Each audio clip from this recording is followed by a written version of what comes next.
एक बार नौमिष नारायण के निवासी ऋषियों ने संसार के कल्याणार्थ सूत जी से पूछा, हे सूत, कराल कली काल में लोगों के बालक किस तरह दीर्घायु होंगे, सो कहिए। सूत जी बोले, जब द्वापर का अंत और कलयुग का आरंभ था, उसी समय बहुत सी शोकाकुल स्त्रियों ने आपस में सलाह की कि क्या कली काल में माता के जीवित रहते पुत्र मर जाएंगे।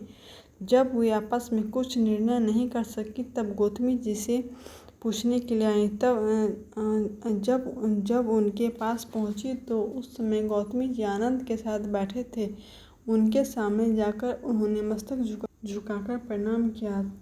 तदंतर स्त्रियों ने पूछा, हे प्रभु, इस कलयुग में लोगों के पुत्र किस तरह जीवित रहेंगे? इसके लिए कोई व्रत या तप है तो कृपा करके बताइए। इस तरह उनकी बातें सुनकर गौतमी जी बोले, आपसे मैं वही बात कहूँगा जो मैंने पहले से सुन रखी है। गौतमी जी ने कहा, जब महाभारत युद्ध का अंत हो गया और द्रोण पुत्र अश्वत्थामा के द्वारा अपने बेटे को मारा देकर पांडव बड़े दुखी हुए, तो पुत्र के शोक से व्याकुल होकर द्रौपदी अपनी सखियों के साथ ब्राह्मण श्रेष्ठ धर्म के पास गई और उसने धर्म से कहा, हे विप्रेंद्र, कौन सा उपाय करने से बच्चे दीर्घायु हो सकते हैं? कृपा करके ठीक ठीक कहिए। धर्म ने बोले, सतयुग में सत्य वचन बोलने वाला, सदाचरण करने वाला, समदर्शी जीमूतवाहन नामक एक राजा था। एक बार वह अपनी स्त्री के साथ अपने ससुराल गया और वहीं रहने लगा। एक दिन आधी रात के समय पुत्र के शोक से व्याकुल कोई स्त्री रोने लगी, क्योंकि वह अपने बेटे के दर्शन से निराश हो चुकी थी। उसका पुत्र मर चुका था। वह रोते हुए कहती थी, हाय, मुझ बूढ़ी माता के सामने मेरा बेटा मरा जा रहा है। उसका रुदन सुनकर राजा जीमूतवाहन का तो मानो हृदय विदीर्ण हो गया। वह तत्काल उस समय उस स्त्री के पास गया और उससे पूछा, तुम्हारा बेटा कैसे मरा? बूढ़ी माता ने कहा, गरुड़ प्रतिदिन आकर गांव के लड़के को खा जाता है। इस पर दयालु राजा ने कहा, माता, अब तुम रो मत, आनंद से बैठो, मैं तुम्हारे बच्चे को बचाने का यत्न करता हूँ। ऐसा कहकर राजा उस समय उस स्थान पर गया जहाँ गरुड़ आकर प्रतिदिन मांस खाया करता था। उसी समय गरुड़ भी उस पर टूट पड़ा, राजा के शरीर का मांस खाने लगा। जब अति तेजस्वी गरुड़ ने राजा का बायां अंग खा लिया तो झटपट राजा ने दाहिना अंग फेर कर गरुड़ के सामने रख दिया। यह देखकर गरुड़ जी ने कहा, देव योनियों में तुम कौन हो? तुम मनुष्य तो नहीं जान पड़ते। अच्छा, अपना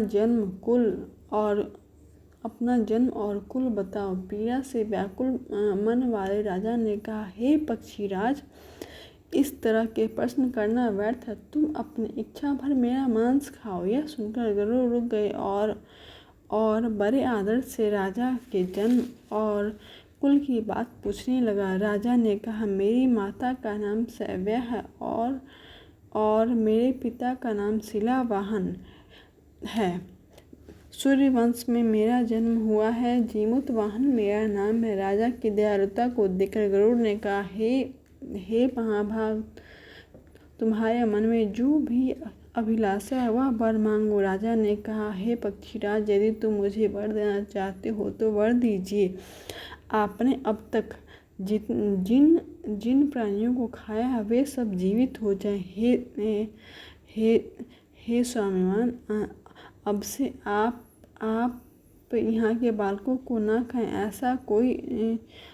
ऐसा कोई उपाय करें कि जो यहाँ उत्पन्न हो वे लोग बहुत दिनों तक जीवित रहें। धर्म ने कहा, पक्षीराज गरुड़ को वरदान देकर स्वयं अमृत के लिए नागलोक चले गए। वहाँ से अमृत लाकर उन्होंने उन मरे हुए मनुष्यों की हड्डियों पर बरसाया। ऐसा करने से सब लोग जीवित हो गए जिनको कि पहले गरुड़ ने खाया था। राजा के त्याग और गरुड़ की कृपा से वहाँ वालों का कष्ट बहुत दूर हो गया।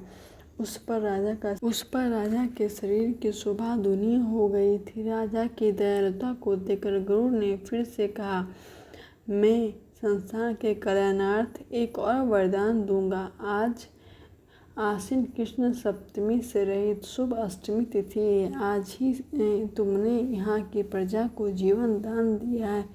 हे वत्स, अब से यह दिन ब्रह्म भाव हो जाएगा। जो मूर्ति वेद से विविध नामों से व्याख्या है, त्रैलोक से पूजित दुर्गा अमृत प्राप्त करने के अर्थ में जीवित पुत्रिका कहलाई। इस तिथि को जो स्त्रियां जीवित पुत्रिका की और कुश की आकृति बनाकर तुम्हारी पूजा करेंगी, तो दिनों दिन उनका सौभाग्य बढ़ता रहेगा और वंश की भी बढ़ती होती रहेगी। ये महाभाग, इस विषय में विचार करने की भी आवश्यकता नहीं है। हे राजन, सप्तमी से रहित और उदया की अष्टमी तिथि को व्रत करें, यानी सप्तमी विरुद्ध अष्टमी जिस दिन हो उस दिन व्रत न कर शुद्ध अष्टमी को व्रत करें और नवमी को पारण करें। यदि इस पर ध्यान न दिया जाए तो फल नष्ट हो ही जाएगा और सौभाग्य तो अवश्य ही नष्ट हो जाएगा। जीमूत वाहन का इस तरह का वरदान देकर गरुड़ वैकुंठ धाम को चले गए और राजा भी अपनी पत्नी के साथ अपने नगर को वापस चले आए। द्रौपदी से कहते हैं, हे देवी, मैंने यह अतिशय दुर्लभ व्रत तुमको बताया। इस व्रत को करने से बच्चे दीर्घायु होते हैं। हे देवी, तुम भी भक्तिपूर्वक इस पूर्वक विधि से यह व्रत करना और दुर्गा जी का पूजन करो तो तुम्हें अभिलाषित फल प्राप्त होगा। मुनिराज ध्रुव की बात सुनकर द्रौपदी के हृदय में एक प्रकार का कौतूहल उत्पन्न हुआ और पूर्ववासिनी स्त्रियों को बुलाकर उसने उसके साथ यह उत्तम व्रत किया। गौतम जी ने कहा, यह व्रत और इसके प्रभाव को किसी एक चिन्ही ने सुन लिया और अपनी सखी श्यान को बताया। इसके बाद पीपल के वृक्ष की शाखा पर बैठकर चिन्ही ने उस वृक्ष के खोते में बैठकर श्यान ने भी व्रत किया। फिर वही चिन्ही किसी उत्तम ब्राह्मण के मुंह से यह कथा सुन आई और पीपल के खोते में बैठी हुई अपनी सखी को सुनाया। श्यान ने आधी कथा सुनी तो उसे भूख लग गई और वह उसी समय शव से भरे हुए शमशान में पहुंची। वहाँ उसने इच्छा भर मांस का भोजन किया और चिन्ही बिना कुछ खाए पिए रह गई और सवेरा हो गया। सवेरे में वह गौशाला में गई और गौ का दूध पिया। इस तरह नवमी को उसने पारण किया। कुछ दिनों बाद वे दोनों मर गई और अयोध्या में किसी धनी व्यापारी के घर जन्मी। संयोग से उन दोनों का जन्म एक ही घर में हुआ, जिसमें श्यान ज्येष्ठ हुई और चिन्ही छोटी। वे दोनों शुभ लक्षणों से युक्त थी, इसलिए बड़ी लड़की काशीराज के और छोटी मंत्री के साथ गृहपत्य अग्नि के सामने विधिपूर्वक ब्याही गई। पूर्व जन्म के कर्म फल से वह मृगनयनी रानी हुई, जिस किसी संतान को भी उत्पन्न करती वह मर जाती थी। पूर्व जन्म की बातों को स्मरण करने वाली मंत्री की पत्नी ने अष्टवसुओं के सदृश तेजस्वी 8 बेटे उत्पन्न किए। सभी जीवित रह गए। अपनी बहन के पुत्रों को जीवित देखकर ईर्ष्यावश राजपत्नी ने अपने स्वामी से कहा, यदि तुम मुझे जीवित रखना चाहते हो तो इस मंत्री के सभी पुत्र को उसी जगह भेज दो जहाँ मेरे बेटे गए हैं, अर्थात इन्हें मार डालो। यह सुनकर राजा ने उस मंत्री के पुत्रों को मारने के लिए कई प्रकार के उद्योग किए, पर मंत्री पत्नी ने जीवित पुत्रिका के पुण्य बल से बचा लिया। एक दिन राजा ने अपने आदमियों से उन पुत्रों का सिर कटवाकर पिटारे में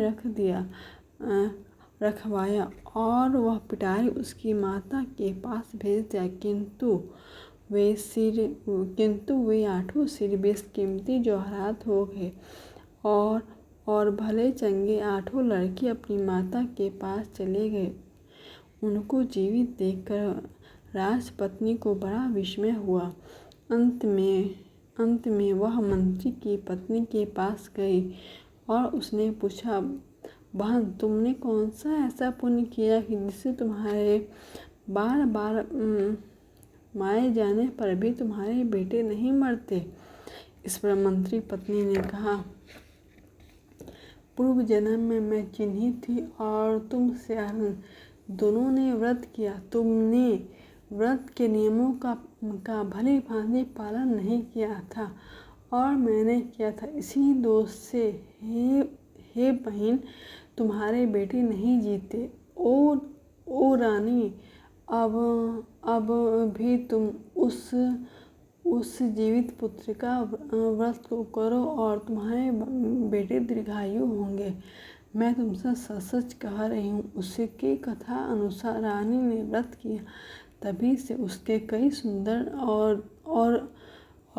और दीर्घायु होकर बड़े बड़े राजा हुए। सूत जी कहते हैं, जब सब प्रकार का आनंद देने वाला यह दिव्य व्रत बतलाया, स्त्रियां चिरंजीवी संतान चाहती हो तो विधि पूर्वक यह व्रत करें।